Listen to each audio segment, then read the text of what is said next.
नमस्कार दोस्तों। आज का जो टॉपिक है वो जो सहायक कुल सचिव परीक्षा के लिए हम एमसीक्यू तैयार कर रहे हैं उसमें वो यूनिट 2 है, जिसमें उच्च शिक्षा सामान्य प्रशासन है।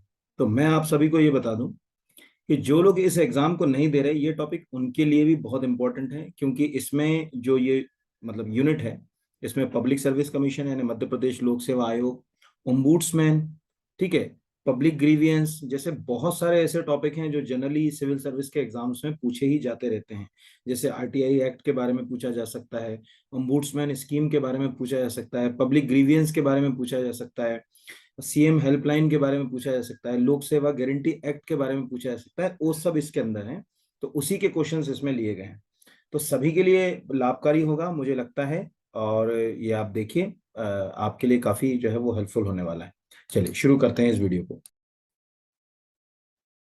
तो हमारा पहला क्वेश्चन है, सीएम हेल्पलाइन के संदर्भ में निम्नलिखित में से कौन सा कथन सही सुमेलित नहीं है, या कौन सा कथन सही नहीं है। पहला, सीएम हेल्पलाइन पर संपर्क करने के लिए टोल फ्री नंबर 181 है, ये बिल्कुल सही है। सीएम हेल्पलाइन से राज्य शासन की सभी योजनाओं की जानकारी भी प्राप्त की जा सकती है, ये भी बिल्कुल सही है। सीएम हेल्पलाइन पर सुबह 7 बजे से रात्रि 11 बजे के बीच संपर्क किया जा सकता है, ये भी सही है।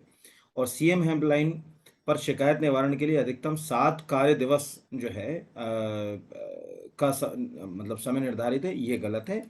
इसमें जो टाइम लाइन जो उन्होंने तय करी है वो 7 से 30 दिवस करी है, या कार्य दिवस नहीं करी है, 7 से 30 दिन में जो शिकायत है उसका निवारण किया जाएगा, है ना। तो ये कौन सा कथन सही नहीं है, यहाँ पर सुमिलित तो हटा दें यहाँ। तो ये वाला जो है वो कथन सही नहीं, ये पहला अपने को याद रखना। और सीएम हेल्पलाइन मध्य प्रदेश में एक बहुत महत्वपूर्ण, अगर कहा जाए कि प्रशासनिक प्रयास है जनता की समस्याओं को सुलझाने के लिए। इसके लिए बकायदा कई स्तर पर जो है वो आप इस तक पहुंच सकते हैं। ऑलरेडी 181 टोल फ्री से तो आप संपर्क कर ही सकते हैं।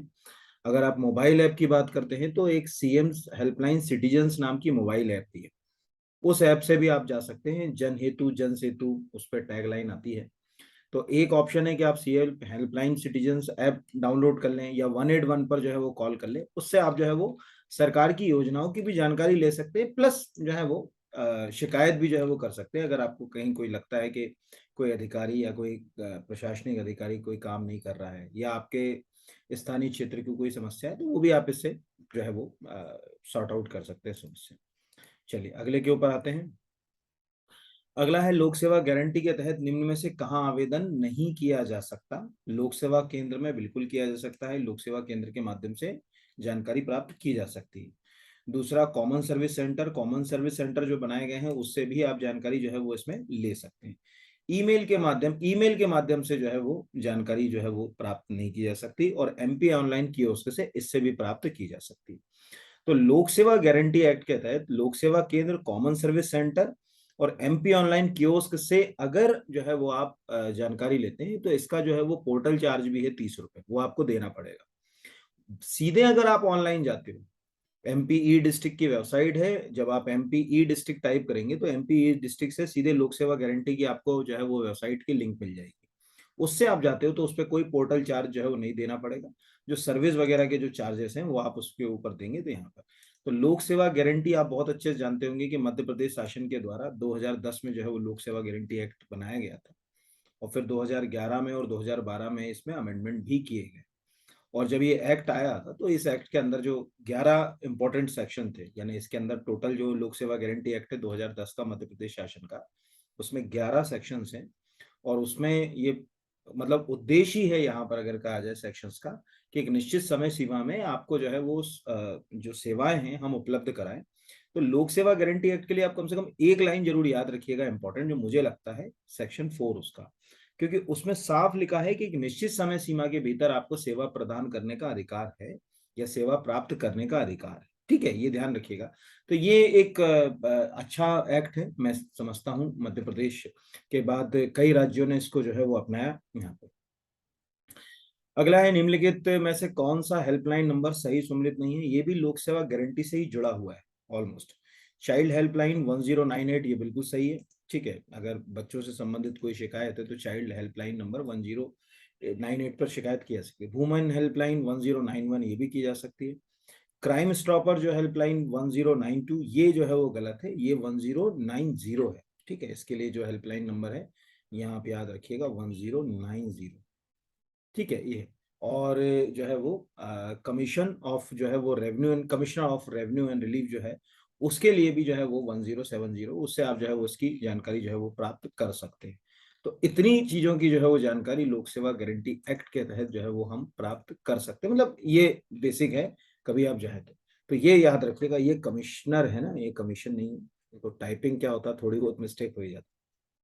कमिश्नर यहाँ लिख दे रहा हूँ ऑफ रेवेन्यू एंड रिलीफ, इससे संबंधित जानकारी के लिए 1070। ये कुछ इंपॉर्टेंट हेल्पलाइन है जो लोक सेवा गारंटी एक्ट से जुड़ी हुई है। ये सब क्यों लिखी गई हैं?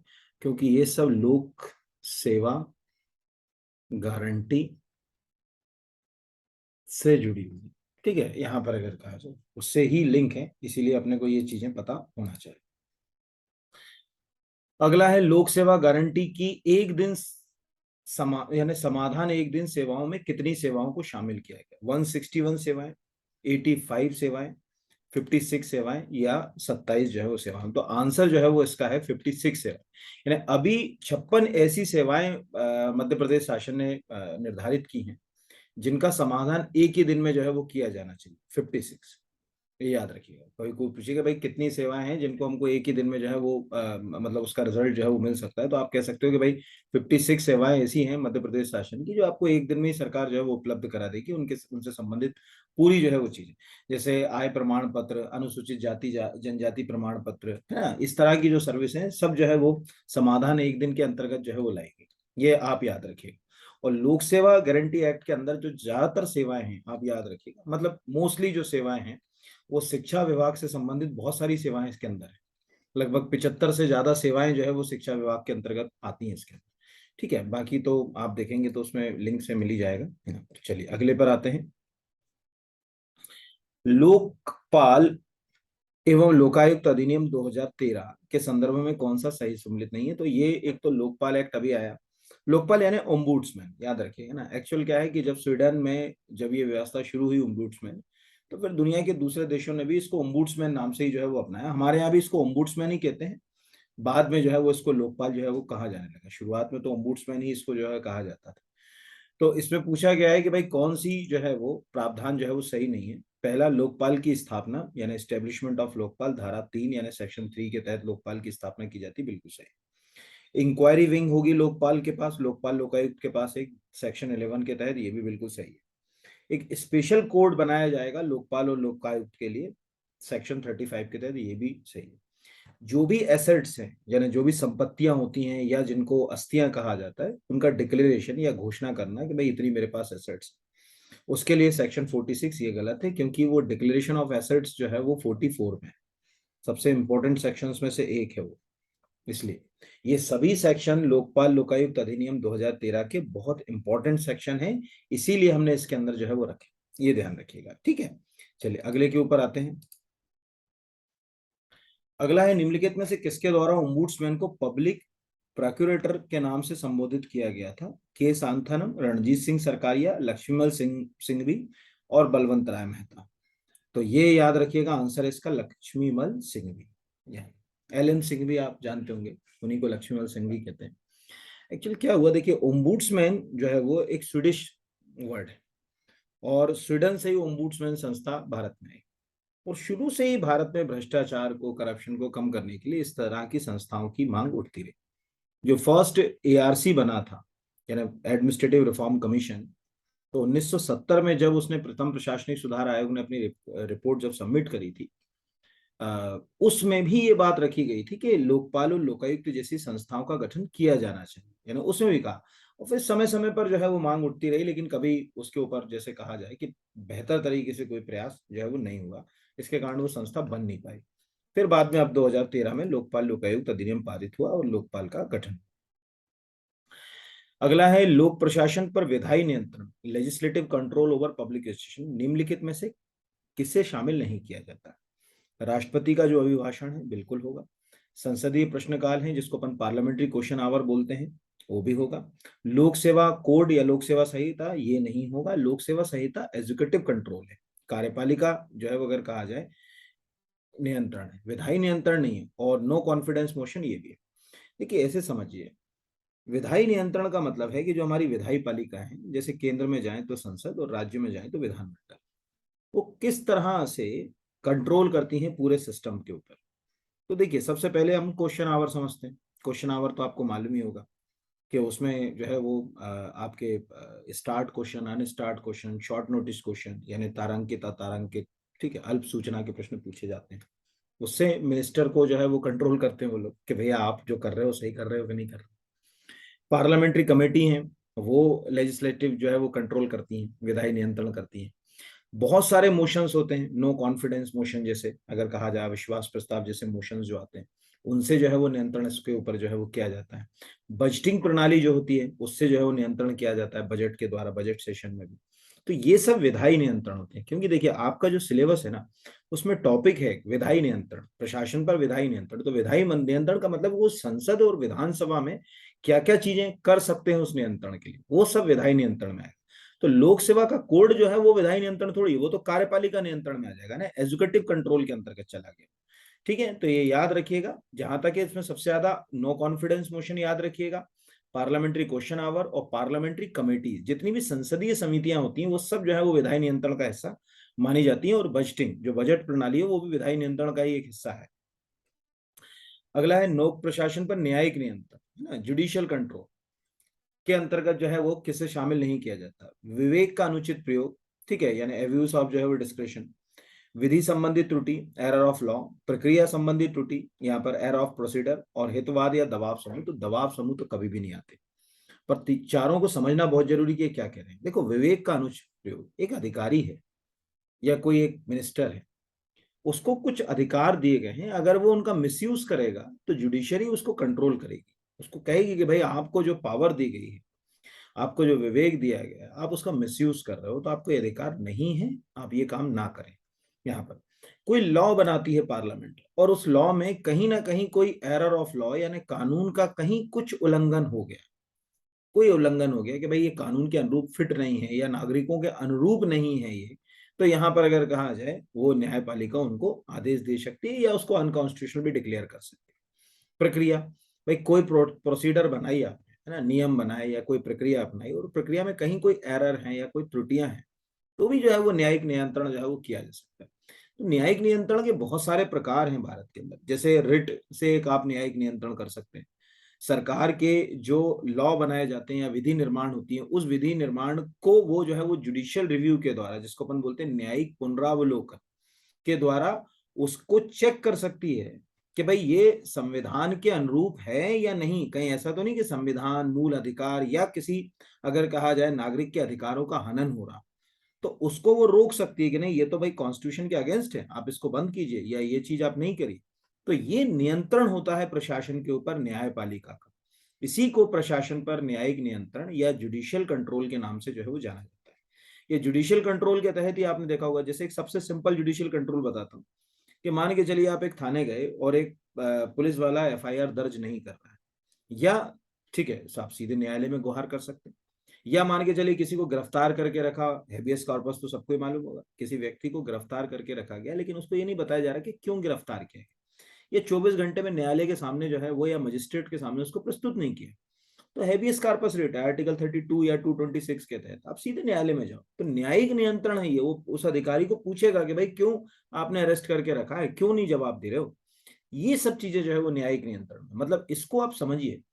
वो जो टॉपिक है ना आपके सिलेबस में, न्यायिक नियंत्रण, कार्यपालिका नियंत्रण, विधायी नियंत्रण, ठीक है, ये आप याद रखिएगा कि इसमें हो क्या बातें आएंगी, क्योंकि जरूरी नहीं कि जो मैं लिख रहा हूँ वही वही क्वेश्चन आए, बट आपका कंसेप्ट वहां क्लियर होना चाहिए कि हाँ ये चीजें जो है उसके अंतर्गत आ सकती हैं। ठीक है, चलिए अगले के ऊपर आते हैं। अगला सेम, प्रशासन पर एजुकेटिव कंट्रोल यानी कार्यपालिका के नियंत्रण में निम्नलिखित में से किसे शामिल नहीं किया था। कार्यपालिका मतलब जिस चीज की आप तैयारी कर रहे हो वो सब कार्यपालिका, एक प्रेसिडेंट से लेकर एक अगर कहा जाए कि मतलब सेकंड क्लास, थर्ड क्लास या फोर्थ क्लास का जो भी एम्प्लॉय है वो सब एजुकेटिव का हिस्सा है। उसके ऊपर अनुशासनात्मक कार्रवाई कर सकते हैं, बिल्कुल कर सकते हैं। लोकमत से अपील की जा सकती है, बिल्कुल की जा सकती है। ठीक है, यहाँ पर वाद विवाद बहस ये नहीं होता। ठीक है, वाद विवाद बहस का कोई जो है वो लॉजिक नहीं है कार्यपालिका पर नियंत्रण में। नियुक्ति, स्थानांतरण और निष्कासन ये भी इसके अंतर्गत आएगा। तो एक प्रशासनिक अधिकारी है, समझिए, उस प्रशासनिक अधिकारी के ऊपर, जैसे मान के चलिए किसी डिस्ट्रिक्ट का कोई डीएम है या कोई डिस्ट्रिक्ट का एसपी है, पर ऐसे समझ ले, वो किसका एग्जाम्पल है, कार्यपालिका। क्या उसके ऊपर कोई अनुशासनात्मक कार्रवाई नहीं हो सकती? बिल्कुल हो सकती है। क्या लोकमत से उसके खिलाफ अपील नहीं की जा सकती? कही जा सकती है। क्या सरकार उसकी स्थानांतरण, निष्कासन, नियुक्ति आदि नहीं कर सकती? बिल्कुल कर सकती। ये सब कार्यपालिका पर नियंत्रण के साधन होते हैं। ठीक है, यानी ऐसा नहीं कि वाद विवाद बहस कर रहे हो उससे, वो नियंत्रण नहीं है। वाद विवाद और बहस यहाँ पर प्रक्रियाएं होती हैं। विवाद विवाद और बहस तो जो है वो कहां पर आएगा, ये ध्यान रखिएगा, ये विधायी नियंत्रण में आएगा। कोई पूछेगा वाद विवाद और बहस कहाँ होती है, ये विधायी नियंत्रण के अंतर्गत आती है। ठीक है, लेजिस्लेटिव जो है कंट्रोल, विधायी नियंत्रण। क्योंकि जब आपने देखा होगा संसद में कोई बिल लाया जाता है, तो उस बिल के ऊपर अपोजिशन या मेंबर्स के बीच में डिबेट कराई जाती है ना, जो बिल होता है उसके ऊपर जो है वो वाद विवाद और बहस होती है। उसके बाद फाइनली उस बिल को पास किया जाता है। तो वो प्रशासन पर विधायी नियंत्रण का हिस्सा है, ना कि कार्यपालिका नियंत्रण का हिस्सा। ठीक है, ये ध्यान रखिएगा, ये भी एक इंपॉर्टेंट क्वेश्चन है और मुझे लगता है कि पूछा जा सकता है। निर्वाचन, निर्वाचन प्रशासन पर किस तरह के नियंत्रण का उदाहरण है? एक ही अधिकार है जनता को सबसे अच्छा, वो है निर्वाचन। जन नियंत्रण का, यानी अगर हमें लग रहा है कि हमारे रिप्रेजेंटेटिव्स या जो जिन विधायकों को, सांसदों को या जनप्रतिनिधियों को हमने अपनी ओर से भेजा है कहीं किसी संस्था में चुनकर, वे सही तरीके से काम नहीं कर रहे, तो नियंत्रण का अच्छा तरीका है कि अगली बार निर्वाचन में उसको नुकसान मिलेगा, जिसको अपन आम भाषा में एक शब्द इस्तेमाल करते हैं, एंटी इनकम्बेंसी। तो देखा होगा कोई भी जो सत्तारूढ़ दल होता है या सरकार जो पार्टी चला रही होती है, नेक्स्ट इलेक्शन में उसको हमेशा एक जो है वो अगर कहा जाए सत्ता विरोधी माहौल का डर सताता है, जिसको अपन एंटी इनकम्बेंसी वर्ड से जानते हैं। तो प्रशासन पर जन नियंत्रण का अगर कहा जाए कि सबसे अच्छा एग्जाम्पल अगर कोई है तो ये निर्वाचन है। इसके अलावा आपने देखा होगा कि दो और प्रक्रियाएं हैं। एक तो हमने एक पार्शली अपना ली है जिसको अपन बोलते हैं राइट टू रिजेक्ट, जिसको अपन आजकल नोटा बोल रहे हैं। ठीक है, हालांकि नोटा भारत में भी कोई काम का नहीं, क्योंकि वो वोट तो खराब ही हो रहे हैं, देखा जाए तो कहीं काउंट तो होते नहीं। तो एक एज ए एक्सपेरिमेंटल चल रहा है अभी। तो नोटा, जिसको अपन राइट टू रिजेक्ट कहते हैं, या अगर कहा जाए कि अगर किसी जनप्रतिनिधि को आपका पसंद नहीं है और एक निश्चित समय अवधि के बाद आपको कि नहीं भाई हमको नहीं चाहिए जनप्रतिनिधि, तो उसको बोलते हैं राइट टू रिकॉल। जैसे स्विस प्रणाली है राइट टू रिकॉल, तो राइट टू रिकॉल भी जो है वो अगर कहा जाए प्रशासन पर जन नियंत्रण है। ये सब किसके अंतर्गत आएगा? जन नियंत्रण, यानी ये पब्लिक कंट्रोल कर रही है प्रशासन को नोटा के माध्यम से। राइट टू रिकॉल पंचायतों में, हमारे यहाँ पंचायत में 2 साल के बाद राइट टू रिजेक्ट जो है वो सॉरी रिकॉल को जो है वो अपनाया जा सकता है। तो इस तरह से ये एक अच्छा है कि किसी भी राज्य के प्रशासन के ऊपर हम कई तरह से जो है वो कंट्रोल करते हैं। एक विधायिका का कंट्रोल भी होता है, कार्यपालिका का भी कंट्रोल होता है, न्यायपालिका का भी कंट्रोल होता है, जन नियंत्रण भी होता है, और एक और होता है इसके अलावा पांचवा, जिसको बोलते हैं आंतरिक नियंत्रण। कोई भी इंस्टीट्यूशन जो होता है देश के अंदर, जितने इंस्टीट्यूशन, उनका खुद का एक इंटरनल कंट्रोल सिस्टम है। वहां भी एक अधिकारी दूसरे अधिकारी या ठीक है जो सीनियर है वो जूनियर को कंट्रोल करता है, तो वो एक आंतरिक नियंत्रण की प्रक्रिया भी इस्तेमाल होती है ना। तो ये एक आप याद रखिएगा। अगला कहता है प्रशासन पर न्यायिक नियंत्रण के लिए अनुच्छेद 226 के तहत उच्च न्यायालय में कितने प्रकार से रिट शक्तियां दी गई है ना, 3, 4, 5 या 6। तो सब जानते हैं कि अगर हम आर्टिकल 32 में जाएं तो उसके तहत भी, और आर्टिकल 226 के तहत हम रिट निकाल सकते हैं। 32 के तहत हम सुप्रीम कोर्ट में, और 226 के तहत हम हाई कोर्ट में रिट दायर कर सकते हैं। 5 रिट होती हैं, सबको मालूम होगा। हैबियस कार्पस, बंदी प्रत्यक्षीकरण, टू हैव विद बॉडी। कोशिश करिएगा कि रिट के लैटिन नाम जरूर याद रखिएगा, मैं एक ही समझा रहा हूँ, जैसे एक या दो। जैसे कहा जाए हैबियस कार्पस, तो उसको इंग्लिश में बोलते हैं टू हैव। ठीक है, हैबियस कॉर्पस तो इंग्लिश हो गया, हिंदी में हो गया बंदी प्रत्यक्षीकरण, लेकिन लैटिन में है टू हैव विद बॉडी, यानी सशरीर प्रस्तुत करो। तो 24 घंटे में मजिस्ट्रेट के सामने प्रस्तुत करना है, तो उसके लिए हैबियस कार्पस। मैंडेमस यहाँ पर अगर कहा जाए, वी कमांड बोलते हैं उसको लैटिन में, हम परमादेश कहा जाता है कि भाई हम आदेश दे रहे हैं। तो मैंडेमस है, सर्ट्योररी है, क्यो वारंटो है, प्रोहिबिजन है, हैबियस कॉर्पस है। ये आपने ऑलमोस्ट सबने पढ़ रखी होंगी पांचों रिट, लेकिन पढ़ लीजिएगा क्योंकि ये आपके इसका हिस्सा है इनडायरेक्टली। न्यायिक नियंत्रण के अंदर रिट भी शामिल होती है। ठीक है, तो वहां पर हो सकता है कि यही प्रश्न आपसे आ जाए पांचों रिट के बारे में। हालांकि कॉमन है, जिनने पढ़ रखा होगा उनको पता ही होगा पांचों रिट के बारे में। फिर अगला है उत्तम शासन व्यवस्था में निम्नलिखित में से किसे शामिल नहीं किया जा सकता। लोकाचार बहुत जरूरी है, बिना लोकाचार के शासन व्यवस्था चलती नहीं। नैतिकता होनी चाहिए, मोरल वैल्यूज के बिना जो है वो अगर कहा जाए शासन चलता नहीं। लाल फीताशाही अगर शासन में आ जाएगी तो शासन व्यवस्था खत्म ही हो जाएगी, जिसको अपन रेड टेपिज्म कहते हैं। पहले हमारे शासन में रेड टेपिज्म बहुत था, दो चीजें बहुत थी, ब्यूरोक्रेसी और रेड टेपिज्म। धीरे धीरे ई गवर्नेंस ने इनको कम कर दिया। रेड टेपिज्म समझो, ये एक फाइल है, ठीक है, इसके ऊपर क्या होता था, एक रेड कलर का जैसे कहा जाए ऐसा फीता बंधा होता था। अब ये फाइल है और आपसे अधिकारी ने कह दिया कि भाई साहब ये तभी खुलेगा जब आप 1,000 रुपए दोगे, 5,000 दोगे, 10,000 दोगे, यानी इनडायरेक्टली ब्राइब। तो बहुत धीमे चलती थी प्रशासनिक प्रक्रियाएं, तो उसको लोग बागों ने लाल फीताशाही जो है वो शब्द इस्तेमाल शुरू कर दिया। और फिर मैक्स वेवर ने इसको बहुत अच्छे से रेड टेपिज्म को समझाया, ठीक है, ब्यूरोक्रेसी पे तो बहुत लिखा मैक्स वेवर ने। तो उन्होंने फिर जो है वो ब्यूरोक्रेट्स को भी बताया कि ब्यूरोक्रेट्स भी अगर कहा जाए कि ठीक तरह से अगर अपने दायित्वों का निर्वहन नहीं करते तो शासन व्यवस्था जो है वो लचीली हो जाती है और उसमें बहुत ज्यादा जो है वो समस्याएं आने लगती है। अगला है कार्यकुशलता। एफिशिएंसी तो बहुत कॉमन है, जरूरी है, विदाउट एफिशिएंसी आप सिस्टम चला ही नहीं सकते। तो लोकाचार, नैतिकता, कार्यकुशलता ये तो कॉमन है, इनके बिना शासन व्यवस्था चल ही नहीं सकती है, ये आप याद रखिए। ये ठीक है, तो लाल फीताशाही जो है वो नहीं होगी, ये बाकी तो सभी जो है वो होंगे। चलिए अगले क्वेश्चन की ओर बढ़ते हैं, देखते हैं अगला क्या कहता है। तो अगला क्वेश्चन है कि नागरिक प्रशासन एवं जन सहभागिता के लिए नागरिक केंद्रिकता के लिए द्वितीय प्रशासनिक सुधार आयोग के द्वारा कितने स्टेप का मॉडल प्रस्तुत किया गया है। तो 7 स्टेप मॉडल है ये। अब इसको ध्यान से समझिएगा जो मैं कह रहा हूं। देखिए भारत में अब तक दो एआरसी यानी एडमिनिस्ट्रेटिव रिफॉर्म कमीशन बने। पहला जो एआरसी बना था वो बना था आपके मोरारजी देसाई की अध्यक्षता में। बाद में मोरारजी देसाई जो है वो केंद्र सरकार में चले गए, यानी वो भारत के डिप्टी प्राइम मिनिस्टर बन गए। तो उठा के हनुमंतैया जी को जो है वो फर्स्ट एआरसी में लेकर आया। उस एआरसी ने जो है फर्स्ट एआरसी जो था उसने रिकमेंडेशन दी थी कि आप लोकायुक्त और लोकपाल जैसी संगठन बनाओ। अभी 2005 में वीरप्पा मोइली की चेयरमैनशिप में दूसरा एआरसी बना, एडमिनिस्ट्रेटिव रिफॉर्म कमीशन। तो जो सेकंड एआरसी बना था उसकी जो रिकमेंडेशंस आई उसने अलग अलग रिपोर्ट दी। तो उसने 15 रिपोर्ट दी अलग अलग, और हर एक रिपोर्ट, जैसे आप जब सेकंड एआरसी की पहली रिपोर्ट दोगे तो उसमें उसका नाम ही है रिपोर्ट का, सूचना का अधिकार सुशासन के लिए मास्टर कुंजी, उस रिपोर्ट को कहा ही जाता है।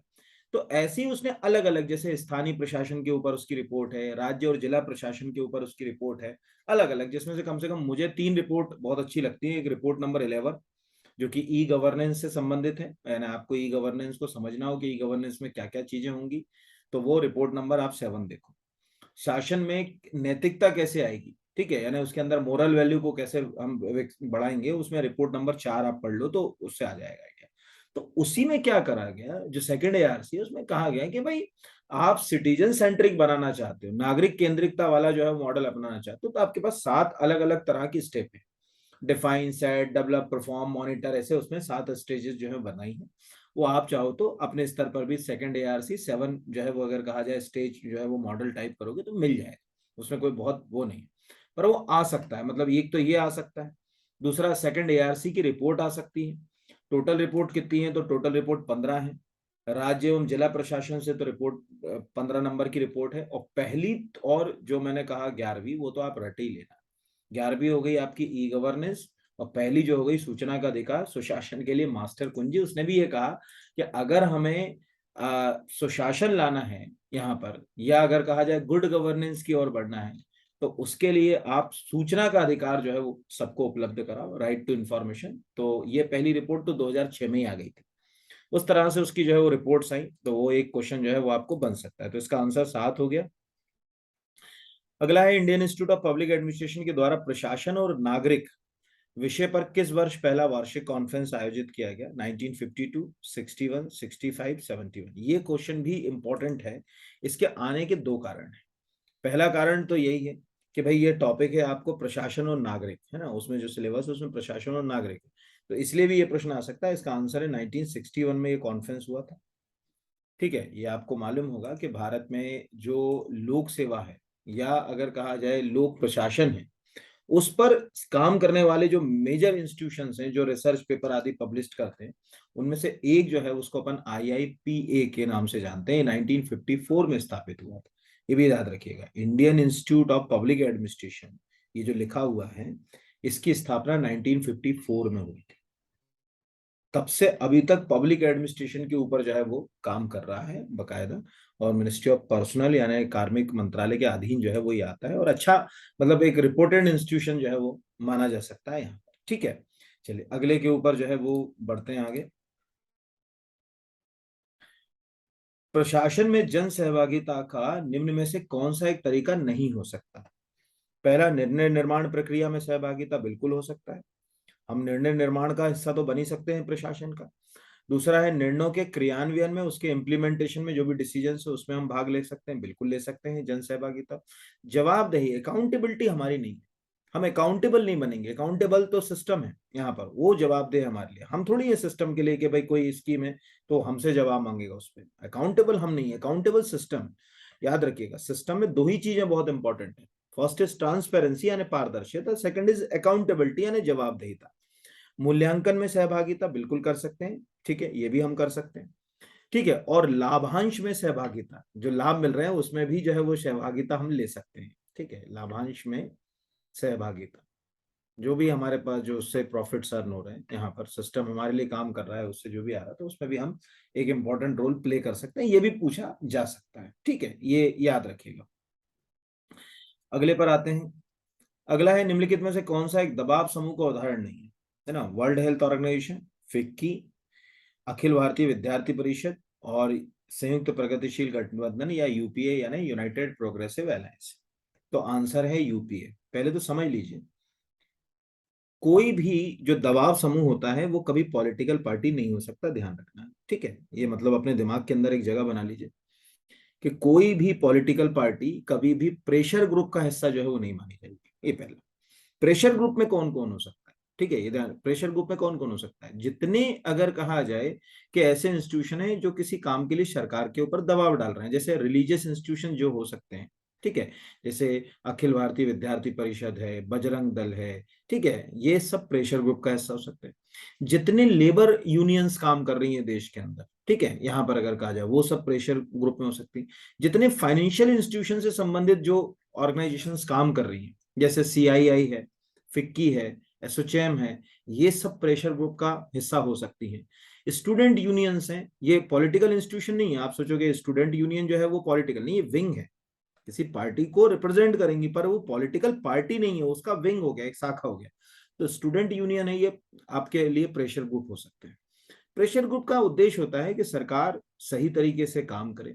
कई बार आपने देखा होगा, जैसे कोविड के दौरान सरकार लगातार लॉकडाउन लगा रखी, अब उसमें फिक्की, CII जैसे जो आर्थिक बड़े प्रेशर ग्रुप है वो सरकार पे दबाव डालते हैं कि भाई आप खोलिए, चीजें जो है वो लॉकडाउन में ढील दीजिए, ठीक है, और मतलब लोगों तक जो सुविधाएं पहुंचे, तो सरकार उनके दबाव में आती है, ऐसा नहीं कि नहीं आती प्रेशर ग्रुप के।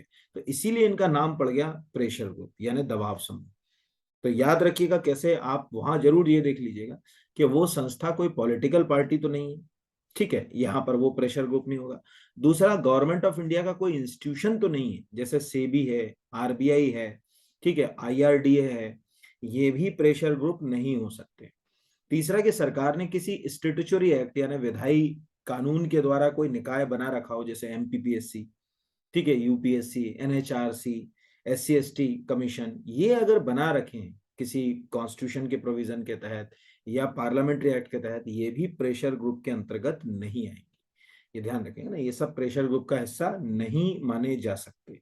तो बस ये इतना याद रखिएगा, ये सब जो है वो प्रेशर ग्रुप नहीं है, बाकी तो आप आसानी से जो है अगर कहा जाए प्रेशर ग्रुप को समझ सकते हो यहाँ। ठीक, क्लियर है यहाँ पर। चलिए अगले के ऊपर बढ़े, देखें अगला क्या कहता है यहाँ। अगला क्वेश्चन कहता है कि सूचना का अधिकार अधिनियम यानी राइट टू इंफॉर्मेशन एक्ट 2005 के संदर्भ में निम्नलिखित में से कौन सा सही सम्मिलित नहीं है? पहला, राज्य मुख्य सूचना आयुक्त को हटाया जाना, धारा 17, ये बिल्कुल सही है।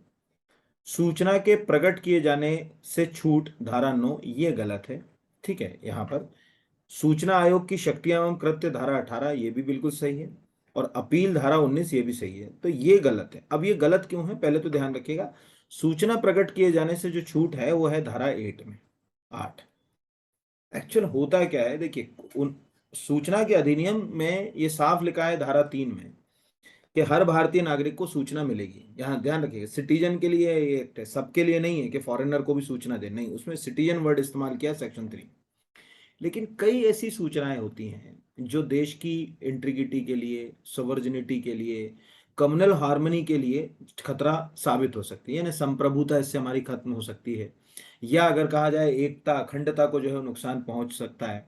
तो ऐसी स्थिति में सरकार को यह अधिकार है कि वो सूचना उपलब्ध ना कराए। जैसे मान के चलिए किसी की कोई इंटेलेक्चुअल प्रॉपर्टी, बौद्धिक संपदा है, अब आप कहोगे साहब उसकी जानकारी दे दो, उसकी इंटेलेक्चुअल प्रॉपर्टी की, बौद्धिक संपदा की, तो क्यों देगी सरकार आपको? तो यहाँ ये आप याद रखिएगा, उसमें उन्होंने क्या करा कि बहुत सारे ऐसे प्रोविजन डाल दिए कि भाई किस स्थिति में आप जो है वो सूचना प्राप्त नहीं कर सकते। तो 8 नंबर का सेक्शन है जिसमें सूचना प्रकट किए जाने से संबंधित छूटों का प्रावधान है। और स्पेशली उसमें जो है वो 3 जो बातें आप याद रखिएगा कि हर वो सूचना जो देश की प्रभुता अखंडता या देश की सुरक्षा के लिए जो है वो अगर कहा जाए खतरा हो सकती है या उसके ऊपर प्रतिकूल प्रभाव डालती है, ठीक है, यहाँ पर उसको वो हम सूचना के अधिकार अधिनियम के तहत उपलब्ध नहीं कराएंगे। तो ये एक आपको आ सकता है। अगला है कि सूचना के अधिकार अधिनियम के संदर्भ में निम्नलिखित में से कौन सा असत्य है? यदि मांगी गई सूचना व्यक्ति के जीवन या स्वतंत्रता से संबंधित है तो उसे 48 घंटे के भीतर उपलब्ध कराएगा, ये बिल्कुल सही है। ये ध्यान रखिएगा, एक्चुअल जो सेक्शन 7 है उसमें यह साफ लिखा है कि सूचना जो है वो आपको कैसे उपलब्ध कराई जाए, ठीक है। यहाँ पर यानी सूचना को उपलब्ध कराने के लिए जो है वो समय या टाइम पीरियड का जो है वो प्रोविजन उसके अंदर डाला है। लेकिन उसमें ये भी उन्होंने ये साफ कह दिया है कि भैया अगर मान के चलिए सूचना ऐसी है कि उसके जीवन से ही संबंधित है तो आप उसको जो है वो तुरंत दो, और जीवन से संबंधित नहीं है तो वो फिर जो है वो 30 दिन, यानी अगर जीवन की स्वतंत्रता से संबंधित नहीं है तो यहाँ जो टाइम पीरियड होगा वो कितना होगा, 30 दिन में आप उसको सूचना उपलब्ध कराओगे, ठीक है, 30 दिन की अंतर्गत। दूसरा, सूचना के अधिकार अधिनियम की धारा 24 और अनुसूची 2 में ऐसे संगठनों का प्रावधान है जिनसे संबंधित सूचना उपलब्ध नहीं कराई जा सकती। बिल्कुल, कई ऐसे इंस्टीट्यूशंस हैं जिनकी जानकारी आपको जो है वो या मतलब सरकार जो है वो नहीं देती, ये साफ कहानी है। उसका उद्देश्य ये है कि कहीं ऐसा ना हो कि इनकी सूचनाओं से जो है वो कोई दुश्मन देश जो है वो उस तक हमारे जो है वो कोई सीक्रेट जो है वो पहुंच जाए। जैसे अगर कहा जाए, सिंपल सी बात है, जितने भी इंटेलिजेंस ब्यूरो हैं, रिसर्च एनालिसिस जो इंस्टीट्यूशंस हैं जैसे रॉ है, आईबी है, इनसे संबंधित, या अगर कहा जाए कि जो सरकार की फोर्सेस हैं जैसे बॉर्डर सिक्योरिटी फोर्स है, सीआरपीएफ है, आईटीबीपी है ना, या नेशनल सिक्योरिटी गार्ड है, इनसे संबंधित सूचना सरकार उपलब्ध नहीं कराएगी, ये याद रखिए। तीसरा है, राज्य सूचना आयोग में एक मुख्य सूचना आयुक्त और अधिकतम 11 सूचना आयुक्त होंगे, ये गलत है, 10। चाहे राज्य सूचना आयुक्त हो चाहे केंद्रीय सूचना आयुक्त हो, एक मुख्य सूचना आयुक्त और 10, अधिकतम 10 हो सकते हैं। उसको मिला लोगे तो 11 होंगे, लेकिन यहाँ और लिखा हुआ है या जो है वो नहीं लिखा हुआ ना, तो ये गलत हो गया, क्योंकि उसमें एक मुख्य सूचना आयुक्त होता है और अधिकतम जो है वो 10 सूचना आयुक्त जो है वो होते हैं, ये याद रखिएगा। चाहे वो केंद्रीय सूचना आयोग हो चाहे वो राज्य सूचना आयोग हो, दोनों में ही ये प्रावधान जो है वो किया गया है। इस अधिनियम की धारा 3 के तहत सभी नागरिकों को सूचना का अधिकार है। मतलब सूचना का अधिकार शब्द कहाँ है इस अधिनियम में टेक्निकली, तो 3 नंबर के सेक्शन में उन्होंने साफ कहा कि भाई हम जो सूचना उपलब्ध कराएंगे, राइट टू इंफॉर्मेशन एक्ट के तहत 2005 में जब ये एक्ट पास किया गया उसके बाद से, तो वो सूचना नागरिकों के लिए होगी, यानी सिटीजन्स के लिए। ऐसा नहीं कि हर पर्सन को सूचना, नहीं तो पता चले कोई फॉरेनर जाए और कहे कि भाई हमको भी सूचना उपलब्ध करा दो, तो उसके लिए एक्ट नहीं है, ये ध्यान रखिएगा। कोई भी फॉरेनर इससे सीधे सूचना प्राप्त नहीं कर सकता, क्योंकि उसमें बड़े उन्होंने इसीलिए लिखा है इसको सेक्शन 3, यानी इसमें लिखा हुआ है कि all citizen shall have the right to information. तो सेक्शन 3 में एक बड़ा अच्छा वर्ड है कि all citizen shall have to the right to जो है वो इंफॉर्मेशन, यानी कि उनको सूचना इससे मिलेगी, बाकी सबको जो है वो नहीं देंगे। तो ये भी सही है। तो इस हिसाब से इसका आंसर जो है वो, सॉरी, आंसर जो है वो क्या हो गया आपका, ये सी वाला हो गया कि इसमें जो है वो अधिकतम जो है वो 11 नहीं होंगे, अधिकतम 10 होंगे। और ऐसे भी याद रखिएगा, चाहे केंद्रीय सूचना आयोग हो चाहे राज्य सूचना आयोग, है ना, ये मतलब इसमें अच्छा, इसमें एक सेक्शन जरूर आप याद रखिए, जो अब यहाँ तो मैंने पूरा तो नहीं करा पाऊंगा। जो केंद्रीय सूचना आयोग है उसके अपॉइंटमेंट के लिए जो कमेटी बनाई गई है और राज्य सूचना आयोग है उसके अपॉइंटमेंट की जो है वो कमेटी बनाएगी। जैसे राज्य सूचना आयोग की मैं बता देता हूँ कि मुख्यमंत्री की अध्यक्षता में बनेगी, विधानसभा में जो विपक्ष का नेता है यानी लीडर ऑफ द अपोजिशन जो विधानसभा वो रहेगा, और कोई भी एक मंत्रिमंडल या कैबिनेट का जो मंत्री है, मुख्यमंत्री जिसको भी जो है वो नाम निर्दिष्ट करते हैं वो इसके अंदर शामिल होगा। 3 लोगों की कमेटी जो है वो बनेगी। इसकी रिकमेंडेशन के बाद जो है वो राज्य सूचना आयोग का जो है वो नियुक्ति सेम जो है वो केंद्रीय सूचना आयोग में होगा, जहां मुख्यमंत्री वहां प्रधानमंत्री हो जाएगा, जहां विधानसभा में विपक्ष का नेता था वहां लोकसभा में विपक्ष का नेता हो जाएगा, और जहां मुख्यमंत्री द्वारा नाम निर्दिष्ट था वहां पर प्रधानमंत्री द्वारा नाम निर्दिष्ट हो जाएगा। तो ऐसे ही जो है वो क्वेश्चन जो है वो पूछा जा सकता है, ज्यादा नहीं, पर ये इसी तरह के क्वेश्चन आएंगे, इससे ज्यादा नहीं आएंगे। निम्न में से कौन मध्य प्रदेश लोक सेवा आयोग के अध्यक्ष पद पर नहीं रहे? एसपी मिश्रान रहे हैं, एससी सेठ रहे हैं, बंसी कौल नहीं रहे हैं, आर राधाकृष्णन रहे।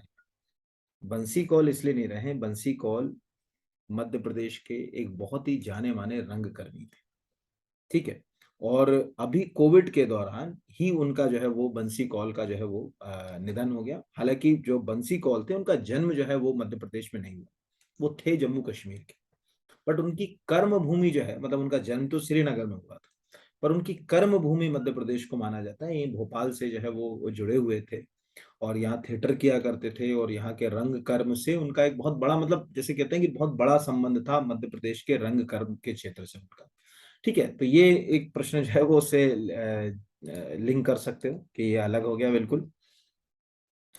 अगला है, निम्नलिखित में से भारत के मुख्य सूचना आयुक्त के पद पर नहीं रहे? सत्येंद्र मिश्रा बिल्कुल रहे, राजीव महर्षि नहीं रहे, राधा कृष्ण माथुर रहे, और एन तिवारी भी रहे यहाँ पर, है ना। तो ये एक राजीव महर्षि नहीं रहे।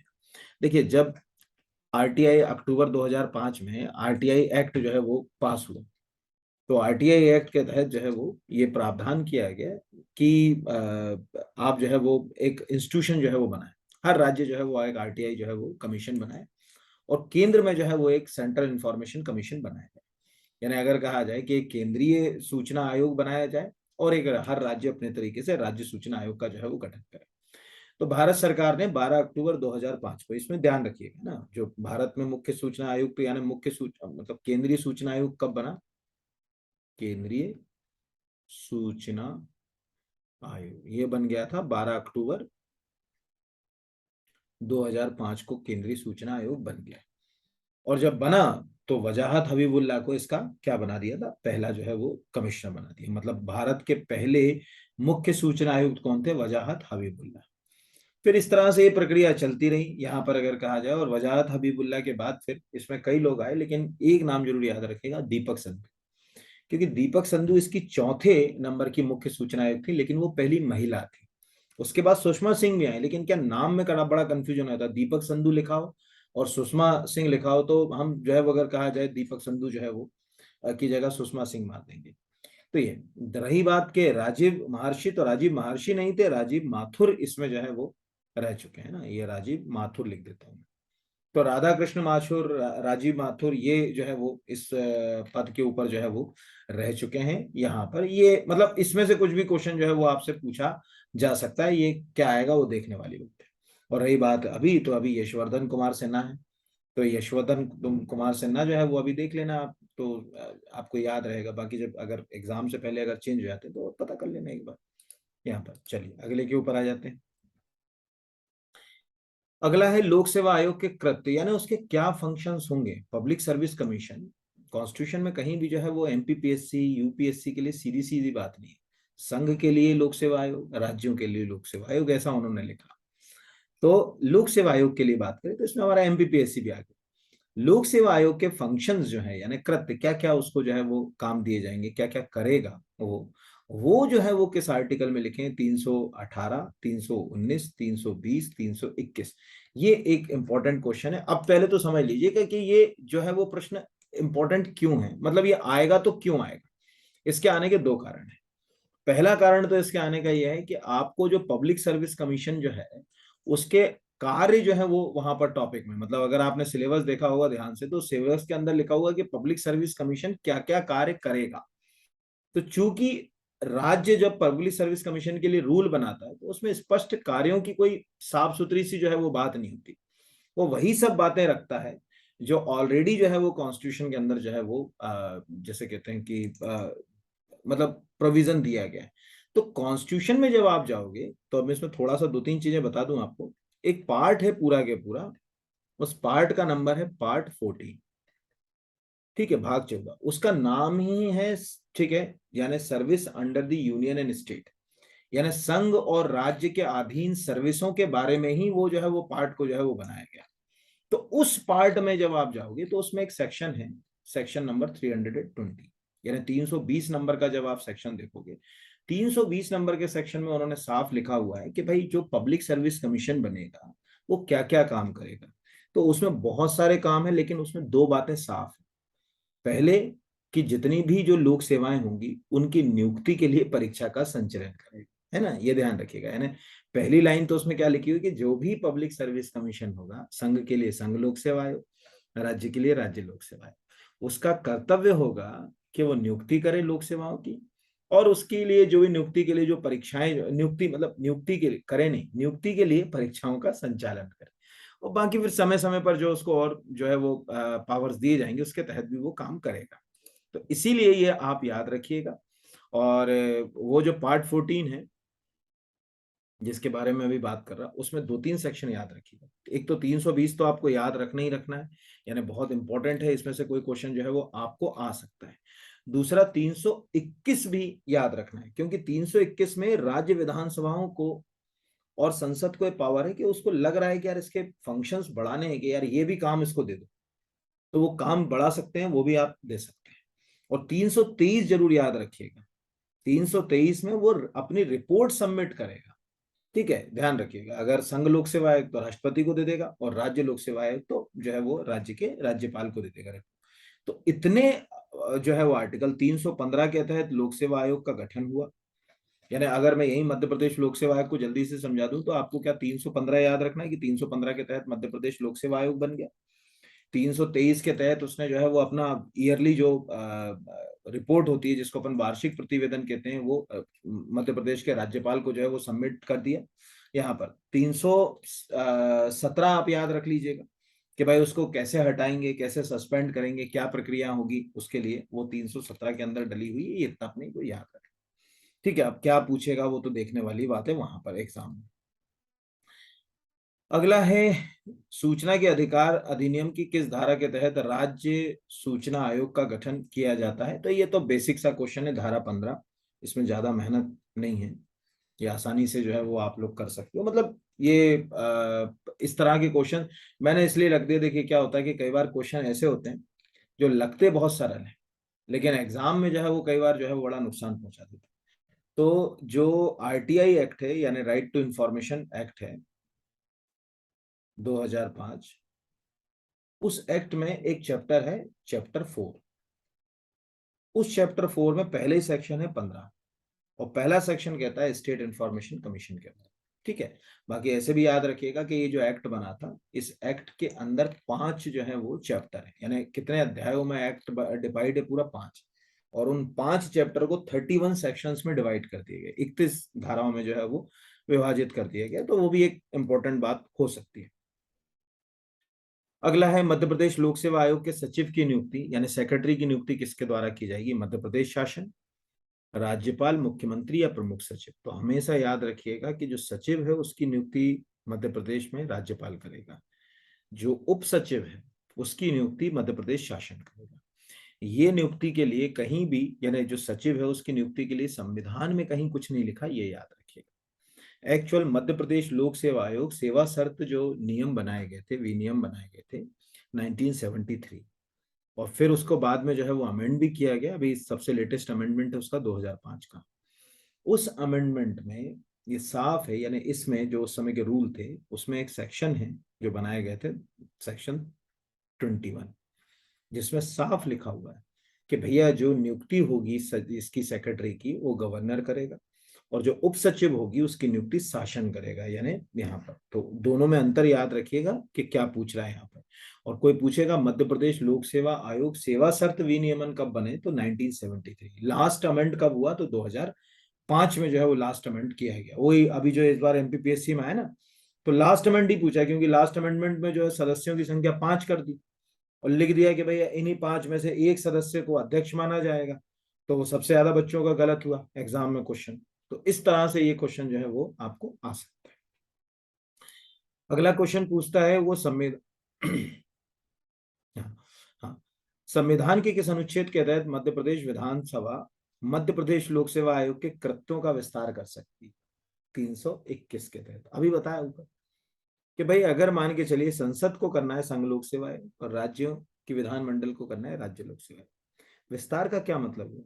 विस्तार का ये मतलब हुआ कि यार ये फंक्शन अभी हम सोच रहे हैं कि ये भी दे दें एमपीपीएससी, ये काम भी एमपीपीएससी देखें, ठीक है? तो वो देखेगी कब? जब उसके लिए आप क्या करोगे, कोई उसमें प्रोविजन डालोगे, अदरवाइज क्या खुद मन से थोड़ी देख लेगी यहाँ पर। तो प्रोविजन डालना जो है वो जरूरी है, बिना प्रोविजन के वो देख नहीं सकती, ठीक है? ये याद रखिएगा आप। चलिए अगले के ऊपर आ जाते हैं। अगला कहता है मध्य प्रदेश के गठन के बाद मध्य प्रदेश सिविल आचरण यानी जो सिविल सर्विस कंडक्ट है नियम किस वर्ष बनाए गए? 1956, 1960, 1965, 1971, यानी 56, 60, 65, 70। Answer is 1965। 1965 में पहली बार जो हमारे सिविल सर्वेंट्स हैं उनके लिए एक आचरण नियम बनाए गए और उस आचरण नियम में कुछ प्रोविजंस कर दिए गए कि भाई ये एक सिविल सर्वेंट के लिए एक मोरल ड्यूटीज है कि ये काम वो करे, यानी उसको बांध दिया गया कुछ नियम, ठीक है? अगला है मध्य प्रदेश सिविल सेवा आचरण नियम के संदर्भ में कौन सा सही सम्मिलित है? अब ये मैंने क्यों लिया, ध्यान समझिए। अब मैं क्वेश्चन ले रहा था तो मुझे लगा कि कम से कम आपको ये याद नहीं करना। आप सोचो कि अरे बाप रे हम क्या इतने सारे नियम याद करेंगे? नहीं, मैं बिल्कुल नहीं कहता कि नहीं याद। मैंने ये क्वेश्चन इसलिए लिया क्योंकि आपको ये समझ पड़े कि एक सिविल सर्वेंट सर्वेंट के अंदर कौन से आचरण होना चाहिए। तो जैसे राजनीति एवं निर्वाचनों में भाग न लेने संबंधी नियम, ये 5 में बिल्कुल सही। वो प्रदर्शन और हड़तालों में भाग नहीं ले सकता, मतलब समझो कि कल को आप सभी लोग सहायक कुल सचिव नियुक्त हो गए तो आप किसी राजनीतिक पार्टी का समर्थन नहीं कर सकते किसी भी इलेक्शन में, चाहे वो पार्षद का हो चाहे वो विधायक का हो, किसी का भी मैं भाग नहीं ले सकते, ठीक है? शासन की आलोचना नहीं कर सकते, ये भी ध्यान रखिएगा। नियम 10 ये भी सही है। कोई उपहार स्वीकार नहीं कर सकते, नियम 22 ये गलत है क्योंकि जो उपहार स्वीकार करने संबंधी बात है वो दी गई है नियम 14 में। 22 नंबर का नियम तो द्विविवाह से संबंधित, यानी अगर कोई व्यक्ति विवाहित है और उसकी एक पत्नी जीवित है और वो दूसरी बार विवाह करना चाहता है तो उसको पहले पूर्व अनुज्ञा लेना पड़ेगी, यानी मतलब शासन से परमिशन लेना पड़ेगा, उसके बिना वो दूसरा विवाह नहीं कर सकता। तो यहां पर हमें यह समझ पड़ा कि आचरण का क्या मतलब है। मतलब आप पेपरों में, ठीक है, सरकार की स्वीकृति के बिना जो है वो अपनी बात नहीं रखेंगे। आजकल सोशल मीडिया भी आ गया, उस पर आप अपनी बात ना रखें। प्रशासनिक अधिकारी को सरकार के खिलाफ जो है वो अपनी बात रखने का अधिकार नहीं है, सीधे सीधे ध्यान रखिएगा ना, प्रशासनिक नियमों में बंधा हुआ है, ठीक है? हड़तालों में भाग ना ले, प्रदर्शन में भाग ना ले, कोई चंदा वसूली ना करे, किसी भी इंस्टीट्यूशन का हिस्सा ना बने, कोई भी जो संगठन है उसका सीधे जो है वो हिस्सा ना बने, अपने नाम से कोई फैक्ट्री कारखाना कोई कॉरपोरेशन आदि जो है वो संचालित ना करे। ये सब चीजें एक सिविल सर्वेंट के आचरण के अंतर्गत आती है। और सिविल सर्वेंट के लिए आप चाहो तो एमपीपीएससी की मतलब ये टाइप भी कर लो, मध्य प्रदेश सिविल आचरण नियम 1965 पीडीएफ करोगे तो आपको एक लिंक खुल जाएगी, तो उससे जो है वो आप इसको डाउनलोड भी कर सकते हो, मतलब उससे क्वेश्चन जो है वो पूछे जाते हैं। अगला कहता है प्रशासनिक सुधार, क्योंकि आपको लोक शिकायत और प्रशासनिक सुधार लोक जो है वो सुधार के बारे में भी उसमें टॉपिक है, इसलिए प्रश्न रखा मैंने। प्रशासनिक सुधार एवं लोक शिकायत विभाग, ठीक है, यानी administrative reforms and public grievance. लोक शिकायत को क्या कहा जाता है? पब्लिक ग्रीवियंस डिपार्टमेंट का प्रमुख कौन होता है? गृह मंत्री भारत सरकार, प्रधानमंत्री भारत के राष्ट्रपति, विधि मंत्री। तो आंसर है इसका प्रधानमंत्री। देखिए प्रशासनिक सुधार और लोक शिकायत विभाग जो होता है वो हमेशा ध्यान रखिएगा ministry of personnel public grievance के अंतर्गत आता है, यानी लोक शिकायत कार्मिक और पेंशन मंत्रालय के अंतर्गत आता है। और ये मंत्रालय सीधे प्रधानमंत्री जी से जुड़ा। इसी मंत्रालय में दो और इंस्टीट्यूशन में दे रहा हूं, एक तो यूपीएससी इसी के अंदर आती है, ठीक है? जो सीबीआई है वो भी इसी के अंतर्गत आती है। पहले तो सीबीआई गृह मंत्रालय में आती थी, अब तो सीबीआई भी जो है वो ministry of personal and public grievance and pension में आती है, कार्मिक लोक शिकायत एवं पेंशन मंत्रालय में। तो प्रशासनिक सुधार और लोक शिकायत से संबंधित सभी चीजें जो है वो अगर कहा जाए इसके अंतर्गत आएंगी, ठीक है? अगले पे आते हैं। लोक शिकायत निदेशालय बड़ी बहुत ही फेमस इंस्टीट्यूशन है, डायरेक्टरेट ऑफ पब्लिक ग्रीवियंस इसको बोलते हैं, डीपीजी के नाम से इसको जो है वो जाना जाता है केंद्र में। निम्न में से किसके अधीन आती है?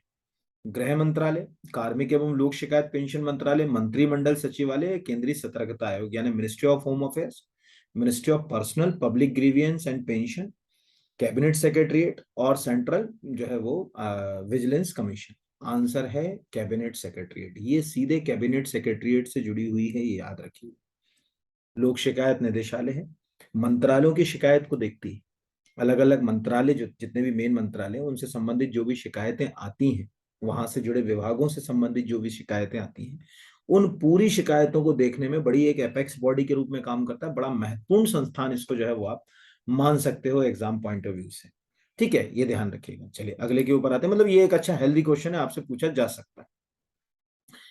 अगला है केंद्रीय प्रशासनिक अधिकरण के बारे में, यानी सेंट्रल एडमिनिस्ट्रेटिव ट्रिब्यूनल। भाई आप शिकायत कहाँ करोगे? कल को एक आदमी कलेक्टर बन गया, आईपीएस बन गया, वो कहाँ शिकायत करेगा बेचारा अपनी? उसके पास भी तो कुछ होना चाहिए ना।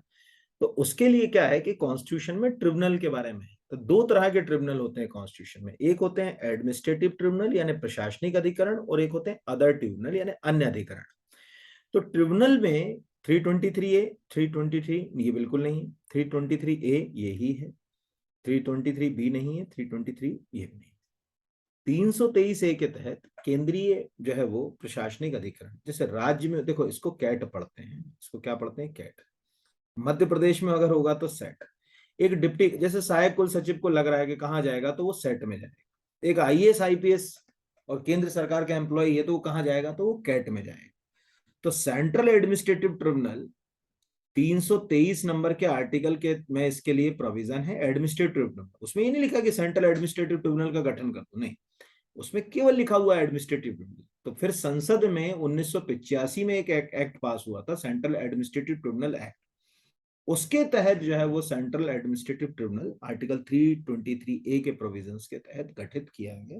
ये प्रशासनिक अधिकारियों के लिए लाभकारी, ठीक है, यानी उनको बहुत ज्यादा जो है वो इससे जो है वो फायदा जो है वो मिलता है, और एग्जाम में ये आपसे पूछा भी जो है वो जा सकता है। चलिए अगले के ऊपर बढ़ते हैं। अगला क्वेश्चन जो है वो कहता है केंद्रीकृत लोक शिकायत समाधान मॉनिटरिंग पद्धति, सीपीजी RAMS। एक तो इसका फुल फॉर्म आप याद रखिएगा, हो सकता है कि आपको ये फुल फॉर्म ही पूछ ले, क्योंकि इतना इंपॉर्टेंट है कि आप सोच नहीं सकते। के तहत निम्न में से किस ऐप के द्वारा भी शिकायत दर्ज की जा सकती है? एक तो इसका खुद का वेबसाइट है, आप वहां जाके जो है वो शिकायत दर्ज कर सकते हैं। बाकी भारत सरकार की एक ऐप है, वो आप हमेशा याद रखिएगा, जो इसमें लिखी देखिए जनधन मोबाइल तो नहीं है, उसका तो सीधे वो अलग ही से लगे। उस ऐप का नाम है उमंग।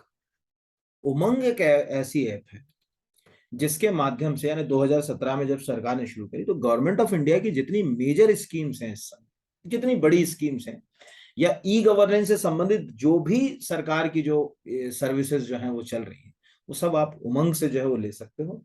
तो उसी उमंग ऐप से आप जो है वो इसमें सेंट्रलाइज पब्लिक ग्रीवियंस जो है वो मॉनिटरिंग सिस्टम पर जा सकते हो।